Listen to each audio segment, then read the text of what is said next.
If you've been following the discussions and the theory crafting and the back and forth, the general discourse on the Necromancer, more specifically Bonespear Necromancer, but I promise you this video has much farther and wider ranging impact than just looking at this one build, you know that there is a lot that goes into the discussion between Scythe versus sword. If you look at the damage per hit on a Scythe and the damage per hit on a sword, you'll notice that two items with similar item power, you're always going to have more damage on a Scythe than you will on a sword. But if you look at that next number, the attacks per second, which is just another tooltip number that you can't really trust, but I'll break that down too, you'll notice that the Scythe attacks slower and the sword attacks faster. And then you have the implicit stat. The Scythe is going to give you life on kill, so if you are low on life and you kill a monster, you gain some life. And the sword is going to give you critical strike damage. So on paper, it's pretty easy to see how like one has an additional additive bonus to a multiplier and a little bit less damage, but attacks faster is probably going to be the better option. Now, a lot of people have done a ton of math, and I really appreciate the discourse, especially on Reddit. There's an individual by the name of Operator Otter who's been doing a great job trying to put math to everything so that we have like objective and quantifiable differences to look at different scenarios. What I wanted to set out and do is look at that attacks per second. And one, just understand what attacks per second even means, because oddly enough, you can cast more than one bone spear in a second, regardless of what weapon that you use. Two, look at how the stat attack speed will relate to your character and which one of these two weapons it'll give a heftier weight to and a bigger bonus to, and really break down what it means when you have a fast weapon versus a slow weapon.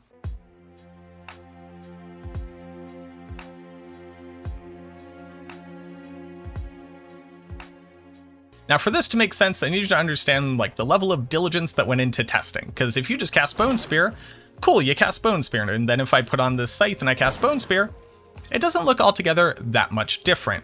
So I took gameplay that is set to 60 frames per second and then recorded at 60 frames per second and counted each individual frame, looking to define when an action is taken. So literally when this thing grays out for that single frame split second, and then counting how many frames into an animation you need to go before a spear is actually created. The missile itself is created and can begin to deal damage. On top of that, I looked at holding down the attack button as opposed to spamming the attack button, seeing if something was actually faster depending on what you did.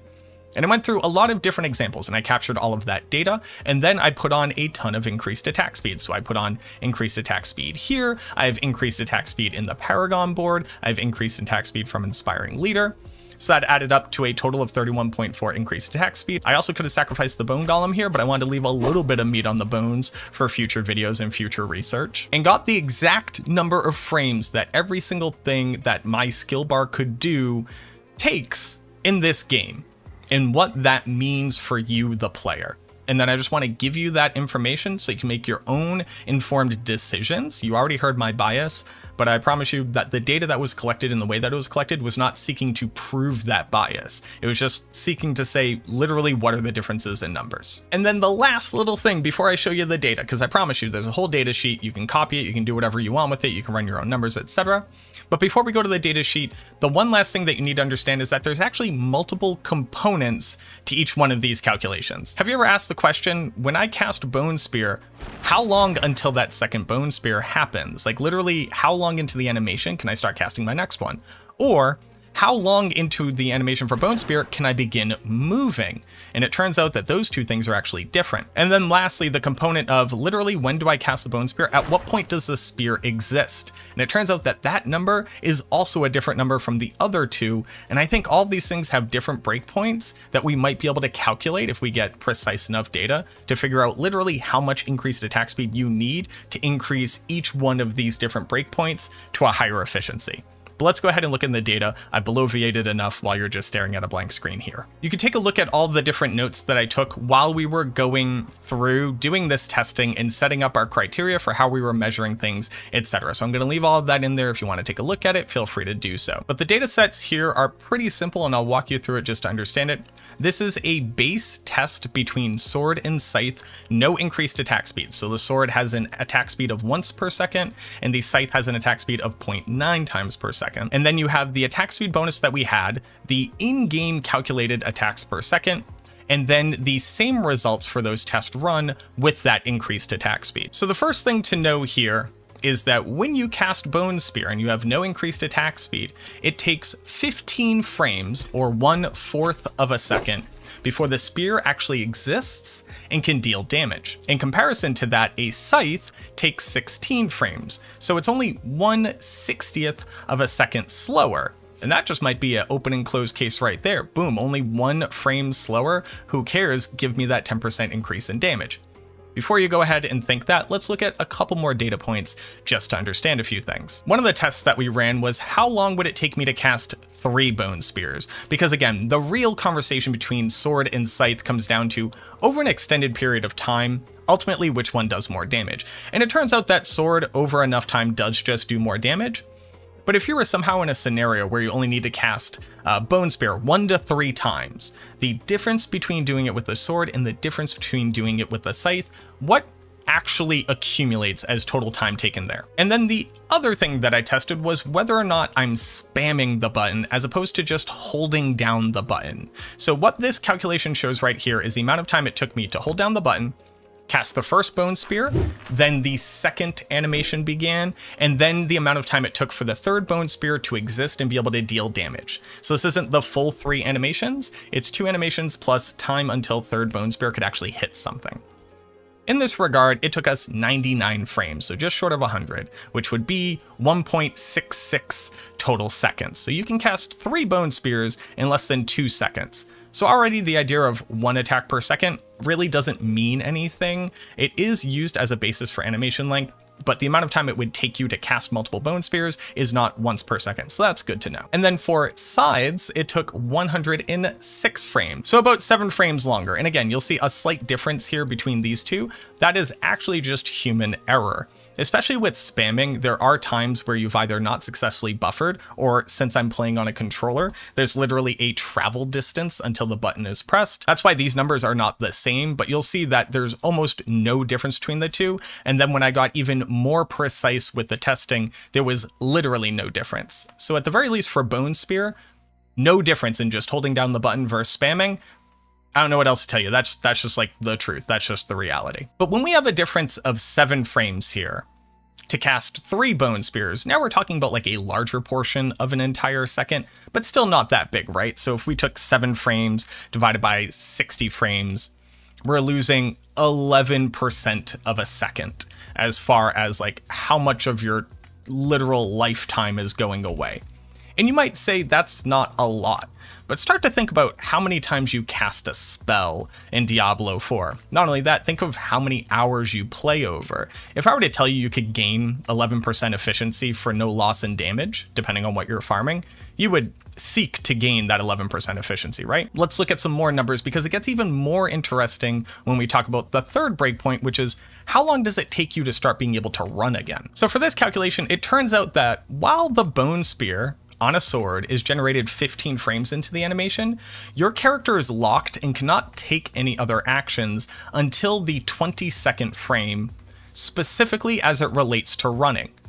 So if you begin the animation 22 frames later, so a little bit over 1/3 of a second, you are then able to take a move action, so either left clicking to move or moving with the D-pad on a controller. Now it turns out that that's not the same number as it relates to when can you spam your next skill.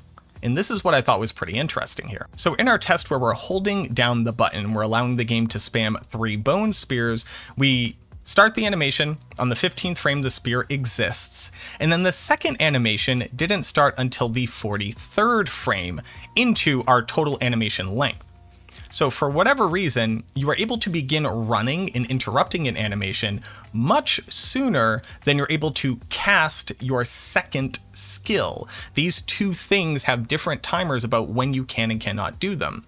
So you might see people stagger stepping all of the time as opposed to just standing in place and firing off. Now the interesting thing is that if you run and gun, so run, stagger, cast animation, run, stagger, cast animation, you actually don't gain efficiency there as far as total time to cast all of the Bonespears. You're still locked to like a 43 frame total window before you can do your next Bonespear, but you are able to move in between each one of these. So if we're looking at time to run and including the efficiency gain of being able to run in between each animation, how long it takes us to be able to run starts to become more important. So while the Scythe is only 2 frames slower, so 1/30th of a second slower, you can start running 24 frames after casting a Bonespear with a base Scythe. That does mean that I could start running 2 frames sooner with a sword and still have to wait the window that I would need to for sword animation length before I cast my next Bonespear versus Scythe. For the Scythe, the ability to cast the next animation of your Bonespear,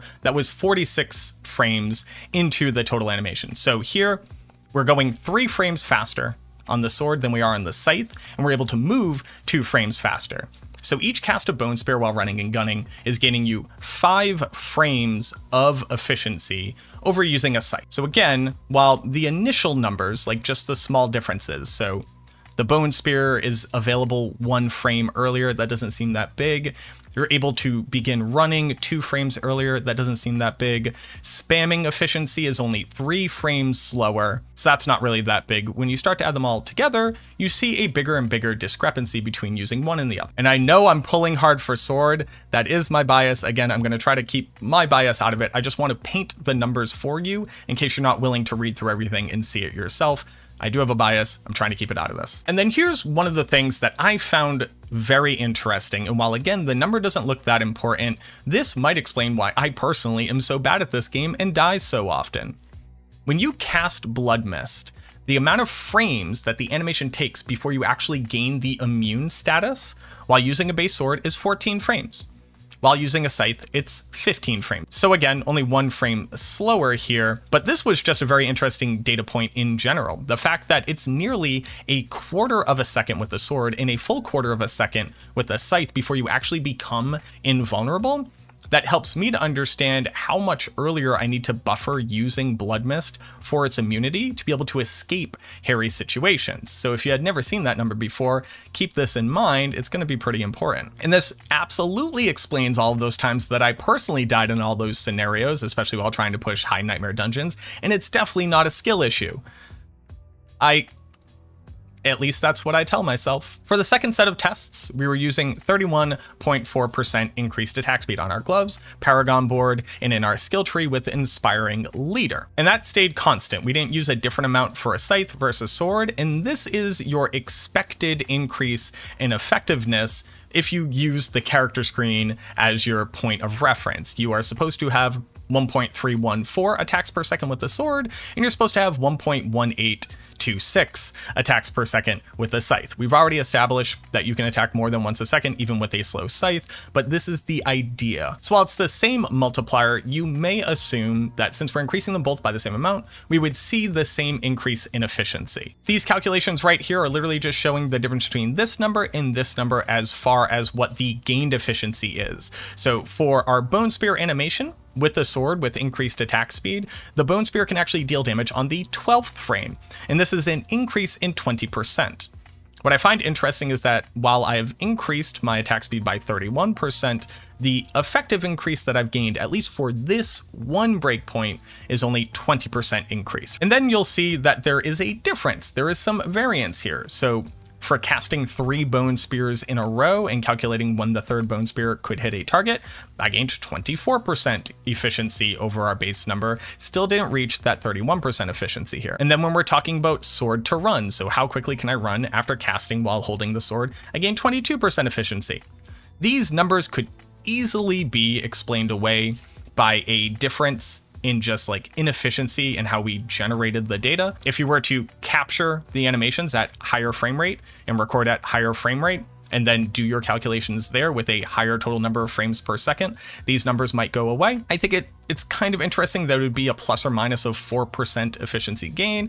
And I was more so leaning towards the fact that this might just be a difference in how effective it is per breakpoint, per different type of animation difference here. So just getting the Bonespear missile, just being able to run versus just being able to cast the next animation. But I will leave people who very much better understand statistical analysis to break that apart and do some math there. I don't personally have the tools to do so or the knowledge to do so, but I wanted to leave it in there just as a quick reference for people who can see it. So now when we're talking about sword versus scythe, sword is only 12 frames until the Bonespear can deal damage. Scythe is only 13 frames until the Bonespear can deal damage. So again, we're only seeing a difference of 1 frame here, and that's pretty cool. It's good that it's consistent, but we're getting to lower and lower numbers where you probably need to start stacking much more higher values of increased attack speed to see even bigger drops in these numbers. But it gets a little bit interesting here when we talk about damage to third animation, right? So it's 75 frames in total for you to cast 3 Bonespears and have that third Bonespear actually be able to hit a target. And on Scythe, it was 82 frames. So we're actually maintaining that same difference of 7 frames here. So the efficiency here, while they've both gone up in efficiency, we've maintained that same gap. Scythe hasn't like magically gained a little bit of additional efficiency, and sword hasn't started to like drastically outpace Scythe. The interesting part is when you start looking at time till run, where I think we have seen a difference in breakpoints here. Now, there's some world where this is like my personal failure to capture data properly. I did all of this on stream. People were watching me. We counted frame by frame, and it's pretty easy to see when one Necromancer starts moving and the other one doesn't. But the difference in sword to scythe, as far as how quickly you can begin running, is actually 3 frames difference now. So for the sword, I can start running on the 17th frame after beginning the animation. That's 5 frames faster than it was previously. And on the scythe, I'm able to begin running on the 20th frame after casting the spell, and that is only 4 frames faster. So here is where we might be talking about a difference in breakpoint between the different animations and how many frames they remove based off of increased attack speed. But now we've gained even more efficiency on sword versus scythe by using one over the other for playing more optimally, casting, staggering, etc. And here we see a similar increase in the difference between the two. For sword, we were able to begin our second animation, or cast our second Bonespear, 31 frames after casting the initial one. So roughly half a second later, we're able to cast our second Bonespear, and then 12 frames after that, it would do damage. For the scythe, it was a difference of 35 frames. So after casting the initial spear, 35 frames later, we're able to begin our second animation. So this is a difference of 4 frames per continuous spamming of animations. So if we add this difference in 4 frames between when the animations can happen to your ability to begin running 3 frames earlier, you're gaining an efficiency of 7 frames while stagger stepping and spamming on a sword versus a scythe. And then looking at Blood Mist, you'll see that there is the similar difference, so it's only 1 frame faster, but by increasing attack speed here, we are gaining immunity faster on Blood Mist as well. So 10 frames on a sword, 11 frames on a scythe. We're now down to 1/6 of a second as opposed to nearly 1/4 of a second, so that's obviously a huge difference. And here that accounts for a 28% increase in efficiency, whereas on the scythe it's only a 26% increase in efficiency, assuming that this is not just an issue of variance, but instead these numbers are representative of the true state. The sword in every one of these examples is gaining additional efficiency with increased attack speed as opposed to the scythe. You're literally getting more out of increased attack speed by having it on a faster base. And you know, that might make sense to some people, but that's not necessarily an intuitive thing, but it is represented here in the data. And you'll see that I had some other points of data that I'll very quickly go over, but this was how much efficiency do you gain per every other skill that you cast, like Decrepify or Corpse Explosion, or when does Corpse Tendrils begin pulling in monsters? And it seems very consistent with the time to Bonespear actually existing as a missile. So you can cast the skill and it will be in place, it will be affecting the game world in 15 frames, and on the site there was 16 frames. Down here is a difference of 12 and 13, so that was consistent. And then time to run is also consistent, but what is interesting is that the efficiency gain, the increase here of 3 frames as opposed to 2 frames, is not represented in other skills. So I won't try to lie to you and say that, oh, you're gaining 3 frames whenever you're trying to stagger step all of these abilities. I don't think that that's represented in the data that I have. It's only here on Spear, which has a longer total animation, where you are gaining only 2 frames in efficiency, stagger stepping your ability to begin running after using a skill, but it's still literally faster on a sword than it is on a scythe. Well, that's what I got for you. This is only with 2 differences in increased attack speed. The fact that we found a difference where it wasn't consistent here, like literally gaining greater than the 2 frames efficiency between the 2 bases, is the first thing that gave me an inkling that there are breakpoints here. So very similar to Diablo 2, where increased attack speed literally had breakpoints where going from 100 increased attack speed didn't matter until you got up to 150 increased attack speed. You could almost certainly map out each individual increased